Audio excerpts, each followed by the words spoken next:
2022 is going to be a great year for electric vehicle model launches. Some highly anticipated new designs are coming out. It's really going to be kind of a tipping point year, I think, for electric vehicles in the broader public sense. One of those that we've been really looking forward to is what's beside me here. It is the 2022 Hyundai Ioniq 5. Now, Hyundai has created the Ioniq, which was an EV and a plug-in hybrid model within the Hyundai format, and created a sub-brand onto its own. We will see several Ioniq branded electric vehicles coming out in the next couple of years, but it starts with this compact crossover SUV type design. I've been really looking forward to driving this since I heard about it and since I first saw it, and it's here with me now on a cold week to do some reviewing. But nonetheless, the 2022 Hyundai Ioniq 5 is the feature of my latest review.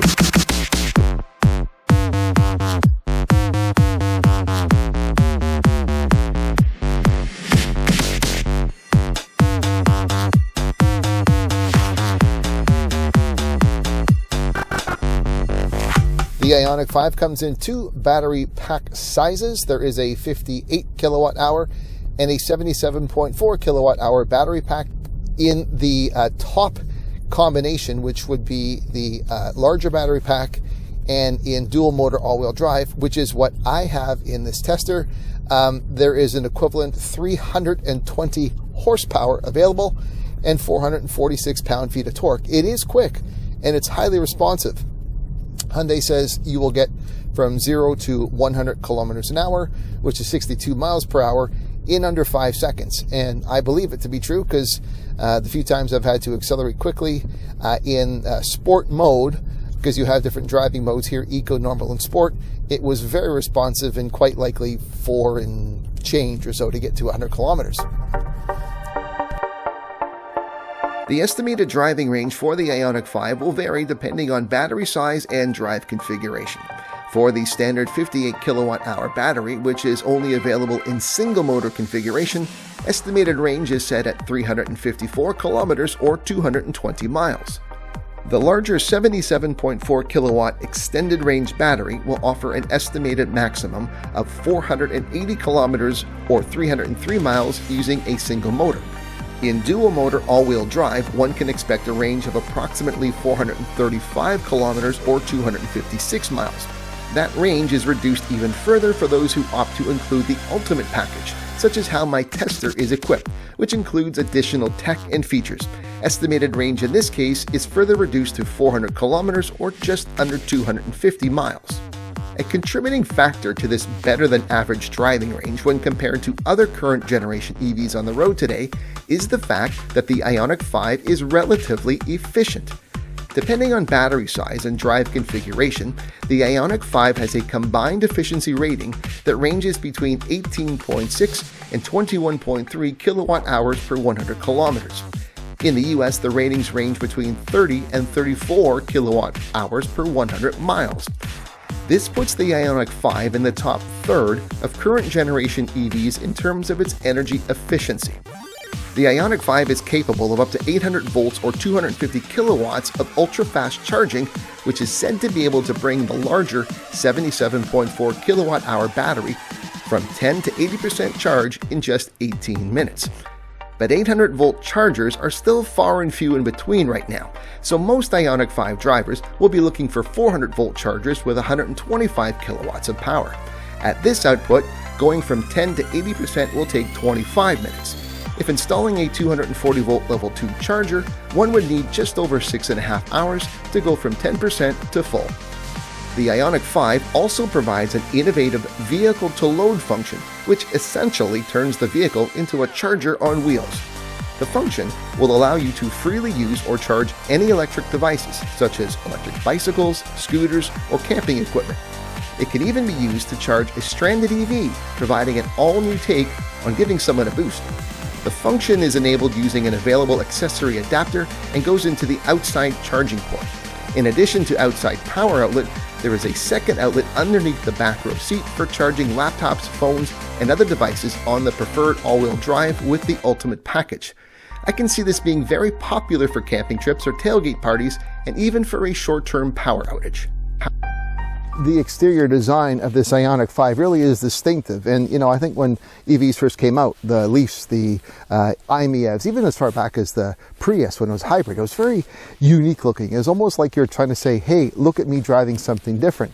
But to increase, I think, the common acceptance of EVs, designers and automakers went more mainstream with their overall looks. But perhaps now that we're at a different stage of acceptance and embracing EVs, Hyundai says, hey, let's go back and be unique again. You certainly have it here.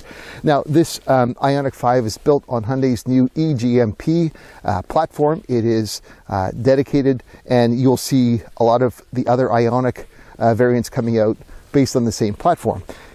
And what they call it here is sort of a progressive design language.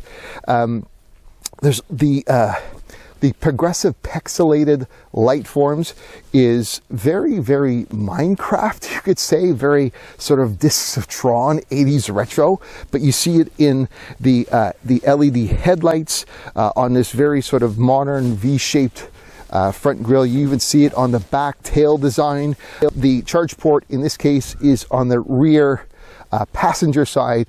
This is becoming more and more of a feature. We have to figure out where the charge ports are being kept, and it's becoming something I think we need to pay more and more attention to, because, you know, if you're on your second EV and you've already installed a charger in the garage, well, you want to have it consistent.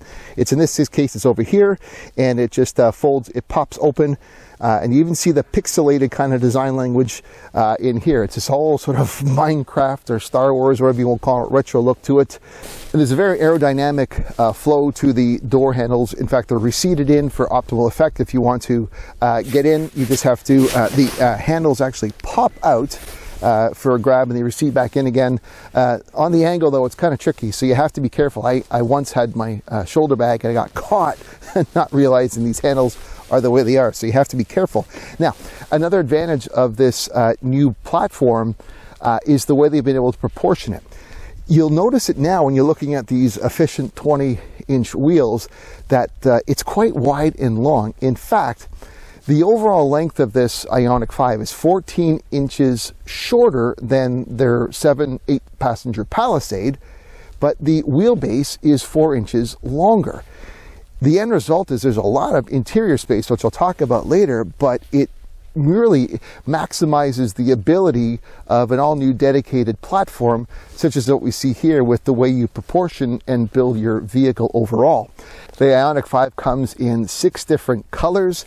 This is the only matte finish. It's called Shooting Star. I don't know what about it is the star part or shooting, but it's sort of a gray matte. Others are, you know, they're pearl finishes, but this one, it does look kind of neat in a way. Somebody said he kind of looked a little DeLorean-ish in a way when you looked at the back, and maybe that's true.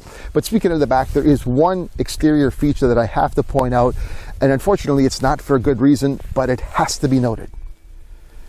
The one major design flaw with this Ioniq 5 happens here with the back window. This is a crossover design, and crossovers typically have a wiper blade to clear off and a nozzle for washer fluid to clean the back, and it doesn't have it.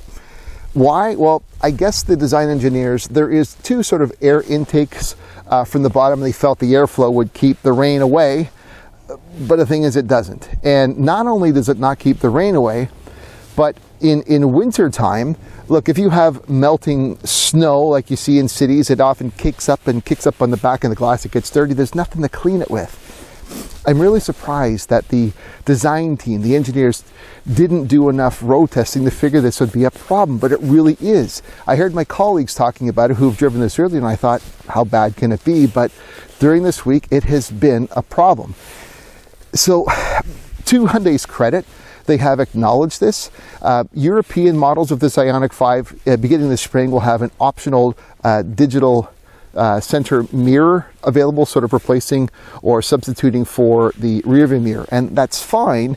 You'd put the camera up here and it would replace a dirty glass, but it can't be optional. You cannot make safety an option. So either they're going to have to redesign and put in a wiper blade or make that mirror as standard. It's an easy fix either way, so this isn't a permanent, I should say, fatal flaw, but it has to be resolved. As I mentioned earlier, the eGMP platform and longer wheelbase has created an exceptional amount of interior passenger volume. Totaling 106.5 cubic feet, there is more interior passenger volume in the Ioniq 5 than in either of the Mustang Mach-E or the Volkswagen ID.4, which are seen as its two biggest competitors at the moment. The platform also allows for an almost completely flat floor, with the benefit being more legroom for passengers. It is also allowed for the inclusion of what Hyundai calls its Universal Island Movable Center Console that can slide back and forth 5.5 inches. It's a neat feature, but not a game changer, although it would allow a driver to easily exit out of the passenger side should they be parked in a very tight space. Cargo space is impressive as well, with 27.2 cubic feet behind the second row and 59.3 cubic feet with the second row seats folded down. For added flexibility, second row seating can slide forward more than 5 inches and folds down in a 60-40 manner. Seating is comfortable despite the fact that engineers reduced the thickness by 30%. The driver's seat offers significant reclining ability as well as a power footrest should one decide to recline a bit and relax while stopping for a recharge during a long journey. For the first time in a Hyundai, Ioniq 5 features a heads-up display with augmented reality mode, which essentially turns the windshield into a display screen. Drivers can choose to use AR technology to project relevant information such as turn-by-turn navigation, advanced safety, and the car's surroundings nearly 4 feet in front of their line of sight on the road. Now, it's effective, but not as revolutionary as Hyundai makes it sound. Instrumentation inside the Ioniq 5 is clean, modern, and more minimalistic than most of what Hyundai has on the road on the market today. The dual cockpit features a 12-inch full-touch infotainment screen and a hoodless 12-inch digital gauge, which is fully customizable to meet customers' needs. Ioniq 5's infotainment system provides real-time travel radius mapping based on the current state of charge. The infotainment system's connected car services also help search and plan the best route to include a charging station along the way. Apple CarPlay and Android Auto come standard. Bluetooth multi-connection support is also available, so two devices can be paired at the same time, one for phone calls and one for streaming audio. There's always little innovative new features that automakers try to put into a new model. Let's say, hey, check this out. And when I first took a look at the overall front dash, you've got your two 12.3-inch digital screens, your center, and your information. But there was this little sort of space off to the left that at first when I looked at it, looked like it was a speaker sort of attached to the overall system. And I thought, okay. Well, what it turns out to be is it's actually magnetized, and it's an innovative space to put, you know, something you need to remind yourself. Like you could put a photo, just, you know, if you want, of your kids or your spouse or whatever it is, or you can put reminder notes, or if you have to do something, or in my case right now, little cheat sheets so I have the facts and figures straight when I'm driving talking about this car. It really is pretty neat, and I gotta admit, for, you know, a use of extra space, it's really cool. I quite like it. This really is a lot of fun to drive.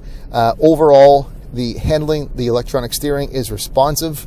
You know, it's just a different feel when you're driving electric, and it becomes highly addictive once you get used to it.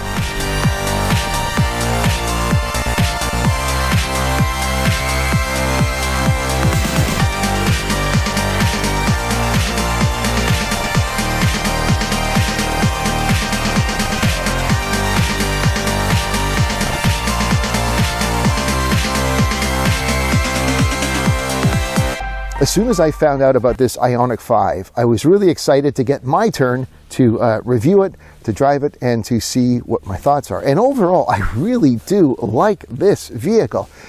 It is fun to drive. It is powerful, great acceleration, really spacious, efficient.